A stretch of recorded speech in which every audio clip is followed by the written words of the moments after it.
पहला फॉर्मूला आता है integration of tan x dx, मतलब आपको बताना है कि tan x का इंटीग्रेशन क्या होगा। आज तो हम इसको सॉल्व करेंगे, मतलब आज तो हम इसको प्रूफ कर लेंगे कि क्या आएगा इसका फॉर्मूला, ठीक है, tan x का इंटीग्रेशन क्या होता है। लेकिन आने वाले वक्त में हर एक क्वेश्चन में हम इसको एज ए फार्मूला यूज करेंगे, ठीक है ना। तो मुझे उम्मीद है कि आप इस बात को बहुत अच्छे से समझ रहे होंगे, ठीक। अब देखिए तो tan x का क्या हो जाएगा, क्लियर है ना। मैंने आपको पहले भी बताया, अभी बता रहा हूं बच्चों, मैं नई एनसीईआरटी से आपको पढ़ा रहा हूं, ठीक है ना। आपको न्यू एडिशन एनसीईआरटी का ले लेना है और एनसीईआरटी के इस न्यू एडिशन में जितने भी क्वेश्चंस हैं विद एग्जांपल, वो सब हम एक एक क्वेश्चन और एक एक एग्जांपल और एक एक कॉन्सेप्ट सब कुछ करेंगे, मतलब समझ के चलिए, page to page line to line पढ़ेंगे हम लोग, ठीक है ना, एनसीईआरटी को। ओके, तो चलिए ये tan x dx इसको मुझे इंटीग्रेट करना है, तो इसमें हम इंटीग्रेशन बाय सब्स्टिट्यूशन का ही सहारा लेंगे। कैसे, मैंने मान लिया इसको i equal to integration of tan x dx। अब मैं इसको tan x को क्या लिख सकता हूँ, ये तो आपने पढ़ा होगा 10th क्लास में कि tan x को हम लिख सकते हैं sin x upon cos x, तो integration of sin x upon cos x dx, tan x, clear.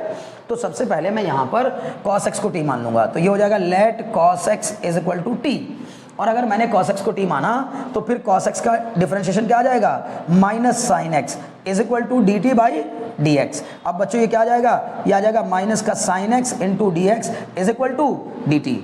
कैसे आया, मैंने देखिए cos x का डिफरेंशिएशन किया तो क्या आ गया, माइनस sin x, t को डिफरेंशिएट किया तो क्या आ गया, dt बाई dx। अब इस dx को मैं उधर ले गया तो क्या आ गया, माइनस sin x dx बराबर dt, ठीक है ना। अब ये क्या हो जाएगा, ये हो जाएगा sir sin x into dx बराबर, ये माइनस उस साइड ले गए, माइनस का dt। बोलो बात समझ में आ रही कि नहीं आ रही है, आ गई, बहुत बढ़िया। तो बच्चे ये जो sin x into D x है, ये इतना टर्म, ये जो मैं बैंक एंड लॉ की जो बनाता रहता हूँ ना मैथमेटिक्स में भी, सर आप तो यहाँ भी आर्ट बनाते रहते हैं, ये इसलिए बनाता हूँ सिर्फ कि ताकि आपको समझ में आ जाए कि देखो ये टर्म जो था ना ये गायब, उड़ गया। अगर ये उड़ गया तो बचा क्या, cos x बचा, वो भी उड़ जाएगा, वो किससे उड़ जाएगा, वो t बन जाएगा, और ये पूरा पूरा क्या बन जाएगा, dt बन जाएगा। इस माइनस से मत घबराइए। तो देखिए क्वेश्चन कुछ इस तरह का रूप ले लेगा, i इज इक्वल टू क्या हो जाएगा, ये sin x और dx की जगह पे आप रख दीजिए क्या, माइनस का dt, और इस cos x की जगह पे आप क्या रख दीजिए, t। थोड़ा और अच्छा सा बना दूं इसको अगर, तो माइनस को बाहर निकाल लीजिए, उससे मत घबराइए, और ये बन जाएगा आपका 1/t dt। बोलो बात समझ में आ रही कि नहीं आ रही है, क्लियर हो गया। अब बच्चे ये क्या हो जाएगा, अब मैंने आपको फार्मूला बताया था बेसिक फार्मूले में, लेक्चर नंबर 1 में हमने बेसिक फार्मूले पढ़े थे, तो वहां मैंने फार्मूला बताया था आपको कि 1/x का इंटीग्रेशन log x होता है। जैसे log x का differentiation 1/x, D by D X of log x is equal to 1/x, 1/x का इंटीग्रेशन log x। बात समझ में आ रही है, बहुत बढ़िया। तो इसी तरह से जब 1/x dx log x होता है तो 1/t dt क्या हो जाएगा, log t हो जाएगा, लेकिन बेहतर होता है मोड में लिखने चाहिए क्योंकि log mod x होता है, तो इसका हो जाएगा क्या, माइनस का log mod t, है ना, ये इक्वल में और इसमें डिफरेंस है, ये माइनस है यहाँ पर, माइनस का log mod t और प्लस c। अब इसको भी मैं क्या लिख सकता हूँ, अब हमने प्रॉपर्टी पढ़ी हुई है, मैं इसको कह सकता हूँ सर -1 log mod t, तो मैं इसको ये भी कह सकता हूँ बच्चा लोग कि n log m, log की प्रॉपर्टी होती है n log m बराबर होता है log m की पावर n, तो ये बन जाएगा i is equal to log mod t की पावर -1।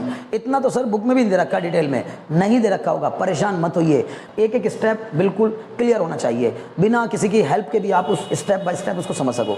तो ये बताओ क्या बना, ये n log m बराबर क्या हो गया, log m की पावर n, m की पावर n फॉर्मूला होता है ये, n log m बराबर log m की पावर n। तो अब ये जो पावर में -1 है, इसको पॉजिटिव बनाने के लिए मैंने क्या लिख दिया, log 1/mod t। अगर पावर नेगेटिव होती है तो नीचे जाकर के पावर क्या हो जाती है, पॉजिटिव हो जाती है, तो log 1/mod t plus c, ये आंसर आ गया मेरा, ठीक है ना, equal to log 1/mod cos x। बताओ t आपने किसको माना था, cos x को माना था ना, तो log 1/mod cos x, 1/mod cos x, clear है, प्लस सी। अब 1/cos x क्या होता है बच्चों, 1/cos x क्या होता है, या तो आप ये फॉर्मूला याद कर लीजिए, देखिए ऐसे मैं अभी आपको बताऊंगा, लेकिन चलो पहले इसी को कर लेते हैं, log 1/mod cos x, तो mod cos x यानी 1/cos x होता है sec x, तो फिर फॉर्मूला अल्टीमेटली क्या बनेगा, फॉर्मूला अल्टीमेटली बनेगा बच्चा लोग log mod sec x plus C. मुझे पूरी उम्मीद है कि आप इस फार्मूले को बहुत इजीली और बहुत आसानी से समझ गए होंगे। आज हमने